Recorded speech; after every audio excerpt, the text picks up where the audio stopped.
Business with Smith Co. Hello and welcome to Business with Smith Co.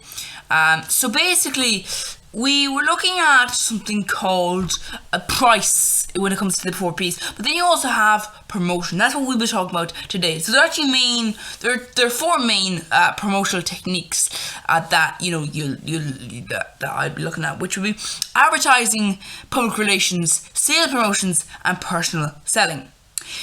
First of all, advertising. Advertising is a communication of information to the target market so they know that the business has something for sale and to convince them to purchase it through different media. Because it's all well and good if you go, oh yes, our new product is available. But then that may not encourage people to buy it. Number one, you're not listing any of the benefits, and also you're not in a lot of businesses. Sometimes there may be a bit of shadiness around whether the product is actually good or not, and then there can be a little bit of problems down that line, which is advertising has to be used to, well, obviously it has to abide by the law. You can't just have false advertising because then you're breaking the law. But certain products can be a little bit, they can be a little bit, they can look a bit bad if they're not advertised, in a certain way. If they're telling the total truth of what the problems of the product, then, they see it problematic. So, that's the way. It's designed so that the customer purchases it due to this kind of advertisement, not just the customer will realise it exists. Just like it's advertising, like, okay, we think we're going to try and get customers to buy via this. So, an advertising campaign is based on 4 main factors. The 4 main factors are the budget of the seller, the type of product. For example, if a product is, a physical product, it's not always a good idea to use an audio version. So obviously you might prefer to use a physical version. An example of this might be, the thing that really it isn't really shown its effects in the version of audio.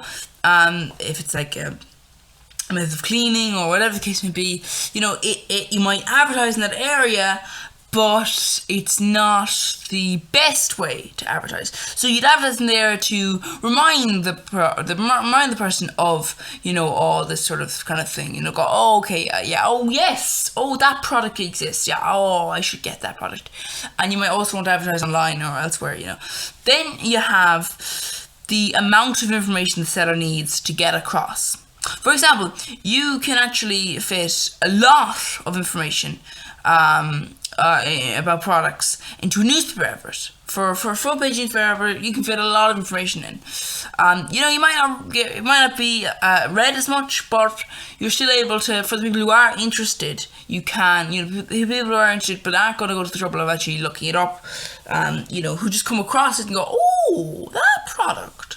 But then, they're not going to go, all to the way to the trouble of like looking up a website, or maybe if you don't have a website, look up, some other service that, kind of has these things. And that could be a good thing for you, because if there's reviews for your product online that are, high listed when it comes to Googling. If you Google a product and it's, it sounds kind of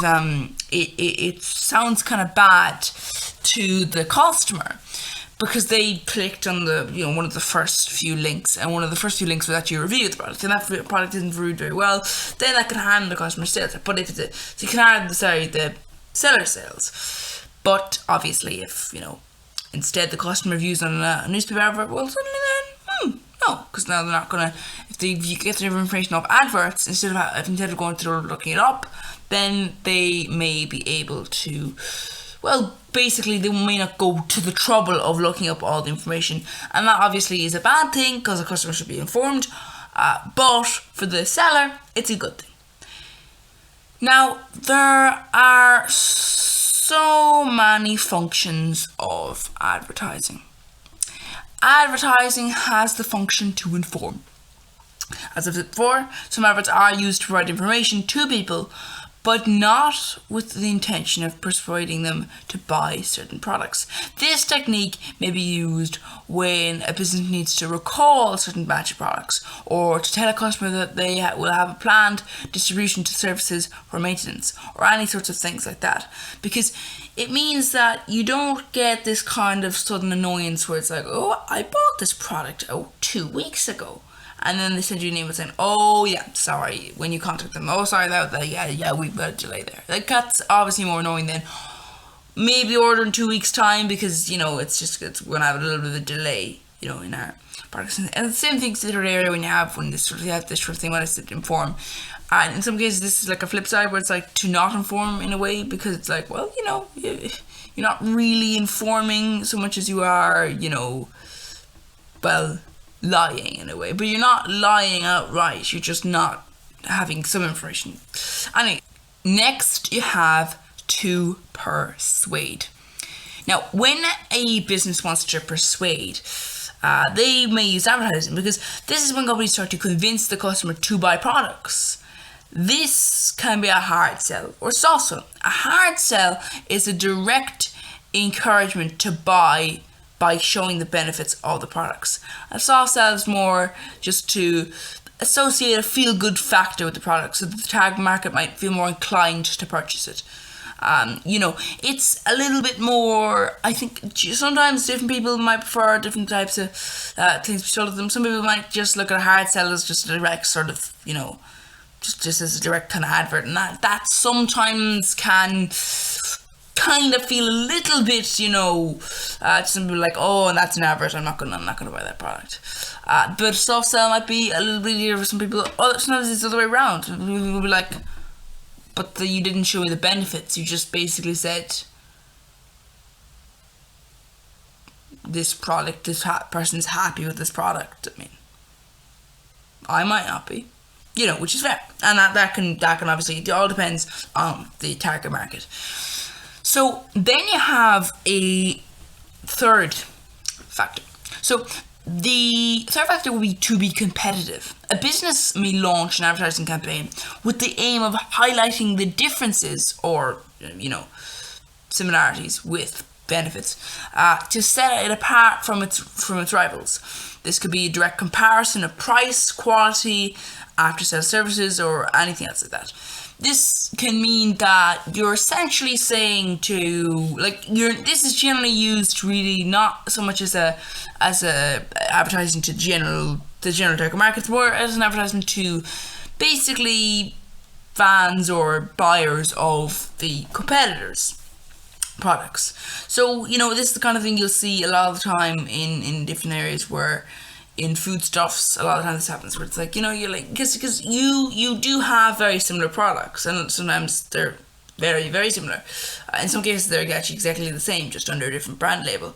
And this kind of means that you can go, oh, well, look, you can buy our product for cheaper, or, you know, cheaper if you buy it, you know, with bulk, or whatever the case may be.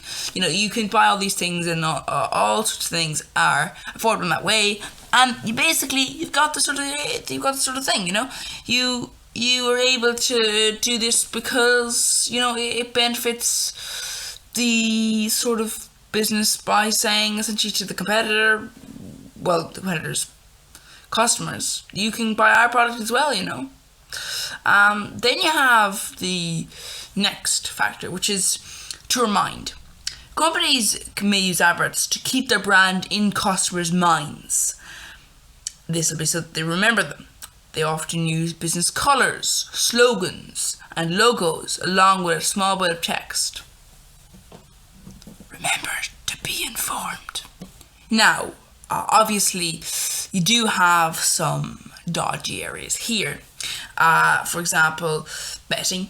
There have been numerous areas where betting companies have used this method of advertising, and that's all well and good, but if someone doesn't have the ability to spend money that they're betting, then that can cause problems. If they're like, okay, I'm going to stop, you know, gambling, you know, I'm able to, and they're able to cope with it, but then they have all these posters, they have all these advertisements, they have all these things, and if they're online, you know, they have all these adverts that are on their phone and all these sort of areas, and it's all the time, here, there, everywhere, and that can cause problems. It's the same thing with smoking ads, all these things. Sometimes services that aren't necessarily good for you, that aren't illegal.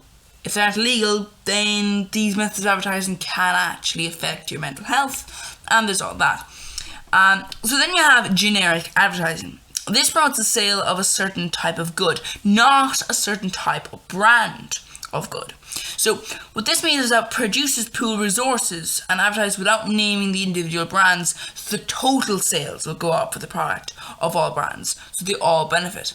Now, this really means that you're able to stop this kind of like, oh, get our product, because what happens there sometimes is that you don't really get any, you as a business get new product, you as a business get new customers, but you might only get 10% of those new customers might be actually new customers to the brand, to the product, but the other 90% might be just competitors, customers who went, oh, you're that price, really? Oh, I'll come to you then, you know. So this kind of benefits in a way because it more so it causes the higher chance of people just sort of, you know, if there is an increase in sales, you know that's the increase in sales due to new customers, rather than just, you know, customers moving from one base to another. Although there is sometimes a problem, because if there's a main leader, then sometimes what can happen is that one business might gain 10,000 new customers, but another business might gain 100,000 new customers, and that's the problem. Because if you've got an industry leader, then while the advert itself may not name something, then the next day or something, that customer might get an advert for a particular brand, and they've just received an advert which for this thing, they go, oh, actually, yeah, is that healthy? Has that many vitamins? Oh, it's one of your 5 a day. Oh, you can make 1 of your 5 a day. Oh, that's very good. I'll buy that then. And then, oh, that brand, I'll buy it from that brand, sure I will, because of this or there. So it can affect insights that way, but you know, it does tend to help. So yeah, that is basically advertising. By the way, advertising does come out of areas. I'm sorry we didn't discuss that. You know, there are areas such as radio, television, newspaper, online, and also areas like that. Hopefully we'll be able to talk about something like that in the future video. So please do come back next time or view other videos. That's helpful, as is subscribing to the YouTube channel. If you could do that, that would be fantastic. And if not, well, and you're not gonna view the videos or go back or subscribe them, I don't know, well, I guess I'd say enjoy the rest of your existence, and bye, forever, I guess.